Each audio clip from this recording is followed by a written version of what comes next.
Et à 16 ans, tu quittes le domicile familial pour aller t'installer avec la personne qui va faire battre ton cœur et avec qui tu vas rester 6 ans. Est-ce que c'est pour ça que tu quittes ta maman? Alors, pas du tout.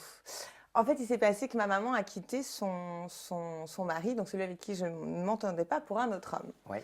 Et, euh, et en fait, donc on est parti, donc mon petit frère, ma mère et moi, on est partis vivre avec cet homme-là. Et quelques mois plus tard, ma mère s'est rendue compte qu'au final, elle était encore amoureuse de son deuxième mari et que elle voulait le récupérer, quoi. C'était le père de son fils. Elle s'est dit qu'elle avait fait une bêtise et du coup, elle a voulu retourner vivre avec son mari. Et du coup, moi, je lui ai dit, bah écoute, je vais faire mes cartons, je vais venir avec toi. Et elle m'a dit non. Elle m'a dit qu'en gros, je déteste parler de ça, c'est pas grave. En gros, elle m'a dit qu'il voulait elle revienne, mais pas moi. Que j'étais trop. Après, c'est un peu de ma faute, j'étais trop rebelle, trop. Comment dire? J'étais pas facile en étant gamine. Enfin, j'avais 14 ans, mes potes ils avaient 21 ans, tu vois ce que je veux dire? Et j'étais un peu rebelle, donc forcément, je suis sortie très jeune, très tard. J'étais un peu une enfant terrible, je sortais par la fenêtre.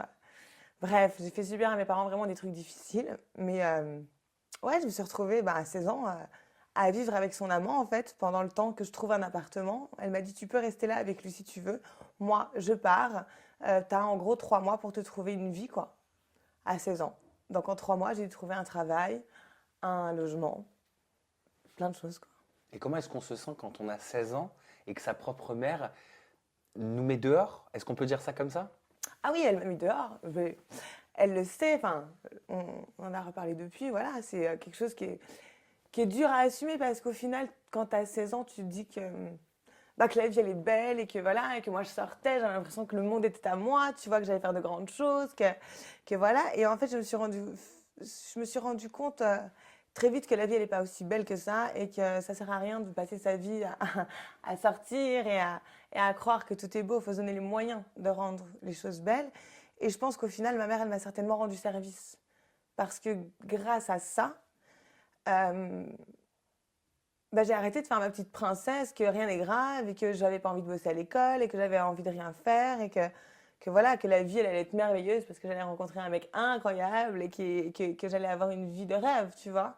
Donc je me suis retrouvée à me dire, bon bah voilà, maintenant meuf, t'as 16 ans, dans 3 mois t'es à la rue, il va falloir trouver un taf, il va falloir aller de l'avant et puis il va falloir arrêter de faire la princesse capricieuse et révoltée que t'es. Donc du coup, ben voilà, j'ai trouvé un taf, quoi. Je suis allée pour postuler au McDo, comme tout le monde quand on est en galère.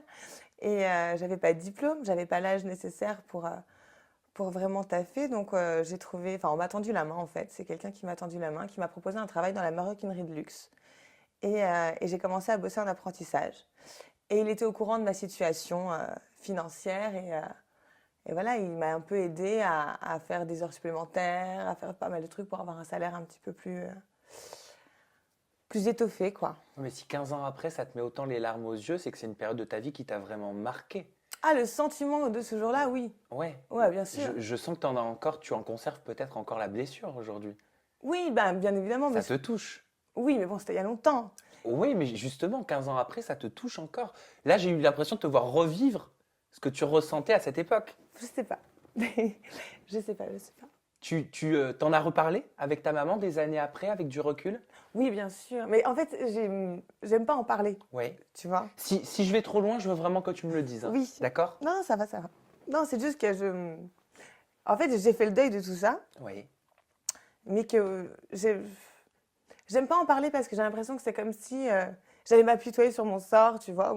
Et j'ai pas envie de ça du Non, tout. c'est pas s'apitoyer sur son sort, c'est Oui, raconter mais son c'est comme, histoire oui, comme on l'a vécu. oui, mais c'est comme faire des reproches. Tu vois ce que je veux dire? J'ai pas envie que ma mère pense que je l'attaque ou que je sois pas. Merci. Ou que. Voilà, moi je suis guérie de tout ça. Et aujourd'hui, avec ma maman, ça va très bien. Et j'ai peur de la blesser en, en parlant de ça et en rendant mon histoire publique. Mais dans la vie là, je parle de ça parce que c'est aussi à cause de tout ce que j'ai vécu très jeune que je suis devenue un peu plus dure. Je suis dure en amour, Mm. j'ai confiance en personne. Euh, Quand tu reçois pas l'amour de ta propre famille, c'est très difficile de refaire confiance. c'est très difficile d'accepter d'être aimé, c'est très difficile d'aimer en retour. C'est un peu compliqué. J'ai toujours cette peur de l'abandon. Il faut toujours que mon homme il soit là avec moi H24 et qu'il me dise que je suis la 8e merveille du monde. Autrement, j'ai l'impression que ça y est, il m'a pas appelé pendant 2 heures. Mais il m'aime plus. Tu vois ce que je veux dire? Donc voilà, après, j'ai pas envie que les gens disent oh, elle essaie de faire pleurer dans les chaumières ou non, c'est mon histoire. Euh, J'aime très fort ma maman aujourd'hui. On a réussi à passer par-dessus tout ça. Et je peux la comprendre. Aujourd'hui, j'ai 30 ans et je peux comprendre un peu que c'était pas forcément facile pour elle d'avoir une enfant aussi difficile que moi. En fait, donc du coup, j'arrive à trouver ce travail-là et j'ai une vie de nana qui bosse 6 jours sur 7, quoi. Je bosse de fou, je fais des remplacements. Dès que je peux aller bosser dans un bar ou quoi pour faire de l'argent, j'y vais directement. Enfin, je cours après la façon de payer mes factures. Heureusement, à cette époque-là, il y a quand même mon papa qui m'aide un petit peu parce que je lui ai fait un petit peu un chantage monétaire en disant combien tu donnes de pension par mois pour ma charge à ma maman. Et je lui ai dit, écoute, c'est très simple, si tu as envie d'économiser de l'argent, moi je te propose, j'ai trouvé un loyer à très bas prix, maintenant il faut que tu m'aides et qu'en plus tu économises de l'argent. Donc je ne sais pas si c'est plus pour m'aider ou plus pour économiser de l'argent, j'ai un peu plus l'impression que c'est pour économiser des sous, mais il m'a quand même aidé à ce moment-là. Et j'ai réussi à avoir une vraie vie, tu vois, enfin, ça n'a pas été instantané, mais j'ai réussi à retrouver un appartement. Donc j'ai arrêté de dormir dans les bus et les tramways et les entrées d'immeubles, tu vois. Donc je me suis sortie de ça très très vite et je me suis rendu compte qu'au final, dans la vie, si personne t'aide, eh ben on t'aide pas. Enfin, faut pas compter sur les autres pour t'aider, il faut se battre. Et de là, j'ai commencé à travailler et j'avais plus rien en commun avec mes copines. C'est-à-dire que j'appelais ma copine en disant mais je sais pas où je vais dormir ce soir. Et elle me disait ah mais moi je sais pas quel mec choisir, tu vois, il y en a 2 qui me courent après. Et au final, tu te rends compte que tu as grandi trop vite. Tu as perdu en un claquement de doigts toute ton innocence, tous tes rêves. Parce que ça y est, maintenant, il faut bosser, quoi. Il n'y a plus de place pour l'imaginaire. C'est paye ton loyer, mange à ta faim, et déjà, ce sera déjà pas mal, quoi. Quand tu parles de ton papa qui t'a aidé à ce moment-là, sans doute, comme tu le dis, pour faire des économies, ça veut dire que tu n'avais pas véritablement de contact avec ton père non plus à cette période-là? Non, non, non, pas du tout, parce que mon père, très fier, très... c'est- mon père est quelqu'un de très étrange, mais il est très dans l'apparence, si tu veux.